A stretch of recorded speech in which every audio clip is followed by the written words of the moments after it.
What if I told you that the worst stage of your life was actually the moment you began becoming who you truly are? Stay with that question. Don't answer it yet. Let it rest somewhere in the corner of your mind while I tell you something very few people dare to say out loud. There are people who have spent years functioning. They wake up, work, eat, sleep, and start over again. They smile at the right moments, say what's expected of them, and fulfill everything the world asks of them. And inside, without anyone knowing, they feel a strange emptiness, as if they were playing a role in a play they don't remember choosing, as if the life they live technically belongs to them, but doesn't fully feel like theirs. Does this sound familiar? Because if you've ever felt that way, what I'm about to tell you today may change the way you understand absolutely everything that has happened to you so far. There is a process that psychology has been studying for decades, and yet almost nobody teaches honestly. It's not in the self-help books that promise to transform you in 5 steps. It doesn't appear in motivational quotes shared on social media. And precisely because of that, most people go through it without understanding what is happening to them. That process has a name. And before I tell you what it is, I need you to be honest with yourself for the next few minutes, because what I'm going to explain will not be comfortable, but it will be real. Decades ago, a Swiss psychiatrist named Carl Gustav Jung proposed something that sounded almost heretical in his time. He said that the human psyche is not designed to seek happiness, it is designed to seek wholeness. And that distinction, although it may seem small, changes everything. Because we grew up believing that the goal of life is to feel good, to avoid suffering, to build a stable, predictable existence without too many cracks. And when something breaks, when life hits us in a way we didn't expect, we interpret it as failure, as proof that we did something wrong, as a deviation from the right path. But what if it were exactly the opposite? Jung observed something extraordinary in thousands of patients throughout his life. The people who had gone through the deepest crises, the ones who had truly hit rock bottom, were not the most destroyed. They were the most alive, the most conscious, the only ones capable of speaking about themselves with a clarity that was almost unsettling. And he began to ask himself why. The answer he found is what makes this subject so uncomfortable for most people. Because Jung concluded that inside every person there exists a version of themselves that has not yet emerged. A deeper, more authentic, more complete identity, what he called the self. And it turns out that this version does not emerge when everything is going well. It emerges when everything falls apart. Think about it for a moment.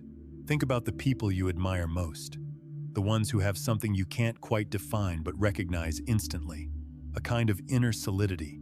A way of moving through life that conveys they know exactly who they are. That nothing external can completely shake them. Do you think they got there by having an easy life? Something happens inside a human being when they face real loss, an unexpected betrayal, a failure with no easy explanation, grief that cannot be shortened. Something neuroscience still hasn't fully described, but that depth psychology has been documenting for more than a century. The structures that sustain that person's identity begin to collapse. And in that process, which from the outside may look like destruction, something completely different is actually happening. An excavation is taking place. Because beneath all the layers we build to fit in, to be liked, to protect ourselves, to meet expectations, there is something that never stopped being there. Something the noise of everyday life prevents us from hearing. And when everything superficial falls away, suddenly that something begins to become audible. Jung called it individuation, and it is probably the most important and least understood process of human existence. Now here comes the part nobody wants to hear.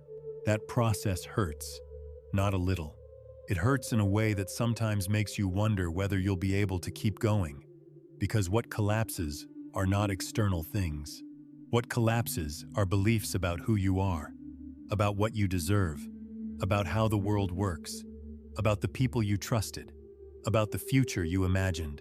And when that falls apart, the natural instinct of any human being is to rebuild it as quickly as possible, to return to normality, to fill the holes with whatever they can find first.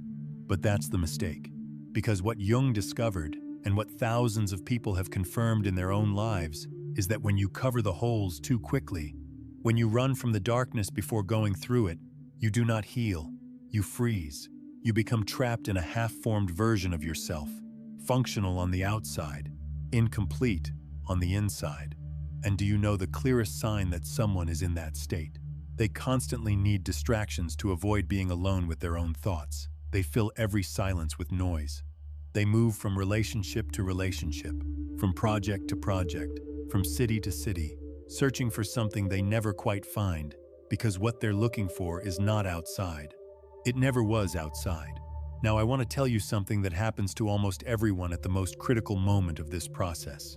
Something psychology calls resistance, but which, in practice, has a very specific appearance. Imagine that you've spent months at rock bottom, that you lost something important, that you faced a version of yourself you really didn't like, that you had to question things you had believed your whole life. And then suddenly, one day, something starts to shift. Something inside you settles in a different way. You begin to see things with a clarity you didn't have before.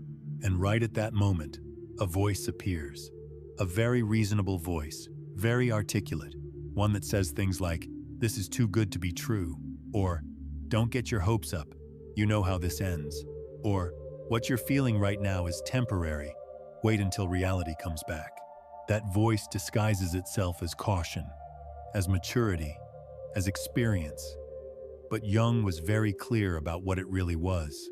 It was fear, in its most sophisticated form, because fear doesn't always arrive roaring. Sometimes it comes with solid arguments and flawless logic, and its goal, in that specific moment, is to convince you that the threshold you're about to cross is dangerous, that it's better to stay where you are, that real change doesn't exist, or if it does, it's not for you. Recognizing that voice for what it is, and refusing to be convinced by it, is one of the bravest acts a human being can perform.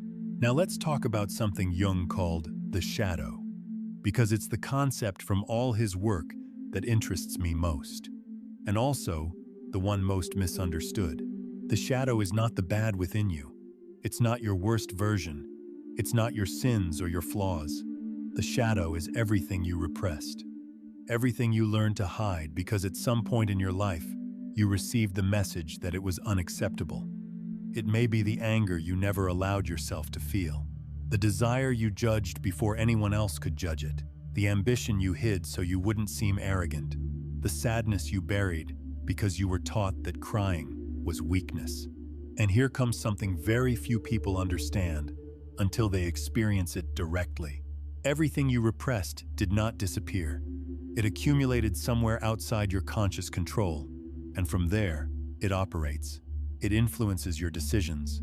It determines the patterns you repeat without understanding why. It attracts situations into your life that seem different, but are fundamentally the same. Jung once said something I've reflected on for years. Until you make the unconscious conscious, it will direct your life, and you will call it fate. Read that again, because you may have just read the exact description of something that has happened to you. How many times have you ended up in the exact same place through a different path? How many times have you said, "This always happens to me," without understanding why? How many times have you repeated the same dynamic in your relationships even though you recognize it but don't know how to stop it? That is not bad luck. That is the shadow operating from the shadows. And the only way to stop being ruled by it is to face it directly, not to destroy it, to integrate it, to say, "I know you're there. I understand where you come from, and I no longer need to hide you." That is what a real crisis does when it is consciously lived through. It forces that encounter. It compels what was hidden to rise to the surface because there is no longer enough energy left to keep it buried. And at that moment, two things can happen. The first, the person runs away. They seek anesthesia in whatever helps them avoid feeling. Alcohol, work, screens, unhealthy relationships, anything that creates distance between them and what is emerging. The second, the person stays. Not because they are brave in the romantic sense of the word, but because on some level, perhaps unconsciously, They feel that what is happening is necessary, that there is something on the other side worth reaching. The people who belong to the second group are the ones who come out transformed. And I don't mean transformed in the sense that they now have a Jung quote tattooed on their forearm and meditate 40 minutes every morning. I mean transformed in the sense that something fundamental changed in the way they relate to themselves and to the world. They no longer need external approval in the same way. They no longer confuse what is urgent with what is important. They no longer allow themselves to be pulled into relationships that drain their energy because they recognize that feeling immediately. They no longer fear solitude as much because they have learned that being with themselves is not punishment, but a resource. And the most curious thing of all is that these changes, though deep and lasting, are almost never announced. They are lived. Now I want you to think about something. Think about the version of yourself from 3 years ago, 5 years ago, 10 years ago. Think about how that person related to fear, how they reacted to conflict, what they needed to feel safe, what kinds of people they attracted into their life, what things hurt them in ways that no longer hurt the same today. Are you the same person? Obviously not. Something changed. And if you stop and think honestly, the biggest changes did not happen during the calmest moments. They happened after the hardest stages, after the losses, after the mistakes that cost you the most, after the nights when you had no idea how everything was going to continue. That was not a coincidence. There is a metaphor I find more precise than any other for describing this process. Steel. Steel is not born as steel. It begins as iron, a relatively weak and malleable metal. To become steel, it must be subjected to extreme temperatures, pressure, to a process that from the outside looks like destruction, and from the inside is a complete molecular transformation. The result is something incomparably stronger, more useful, more capable of carrying loads the original material could never have endured. Human beings work in a similar way, not because suffering is good in itself, but because consciously going through suffering activates something inside a human being that no other experience can activate.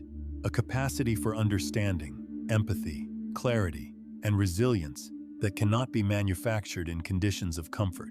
And this has an implication that I find fundamental. It means that everything you lived through, even what you regret most, even what cost you the most, was not wasted time. It was material. It was the process you had to go through to become the person you are now, and to become the person you can still become. But here, I want to be very precise, because there is an enormous difference between understanding this intellectually and truly knowing it. Understanding something intellectually means you can explain it, that when someone tells you, you nod and think, yes, that makes sense, and then you continue doing exactly what you were doing before. Truly knowing it means it has changed the way you move through life. That when fear appears, you recognize it. That when pain knocks at the door, instead of locking it shut, you open it even if only slightly. That when life presents you with a crisis, a part of you, small but real, knows there is something on the other side that you cannot yet see, but that is worth going through to find. That leap, from intellectual understanding to real knowledge, is the work of a lifetime, and nobody does it all at once. There is one more thing I want to leave you with before we finish. Something about time. We live in a culture that has a very strange relationship with time. We want immediate results. We want to know how long transformation takes, when exactly it stops hurting, at what specific moment we can say we've truly overcome something. And the honest answer, the one almost nobody wants to give because it doesn't sell well, is that real transformation has no delivery date. It is not linear. It does not follow a predictable order.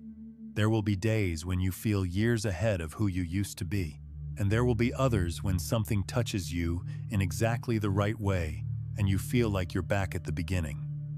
That does not mean you haven't progressed. It means you are human. What does change, with time and inner work, is your relationship with the process. At first, setbacks feel like failures. Later, they feel like information, like signs pointing towards something that still needs attention. And that shift in perspective, though subtle, is actually everything. So I return to the question we started with. What if the worst stage of your life was the moment you began becoming who you truly are? Now that you've heard all this, does the question feel different? Because if there's one thing I want you to take away from this, it's this. You are not broken. You were never broken. You were in process. And that process, although nobody explained it to you this way, has an internal logic that makes perfect sense once you can see it from the outside. The life you want to live is not waiting for you somewhere in the future once you've solved all your problems. It is waiting for you the moment you stop running from yourself and begin walking inward. And that moment, if it hasn't arrived yet, could be this one. If you made it to the end of this video, comment, "I've arrived," and I will personally reply to you. And if this resonated with you, subscribe to become part of it and leave a like if you enjoyed it.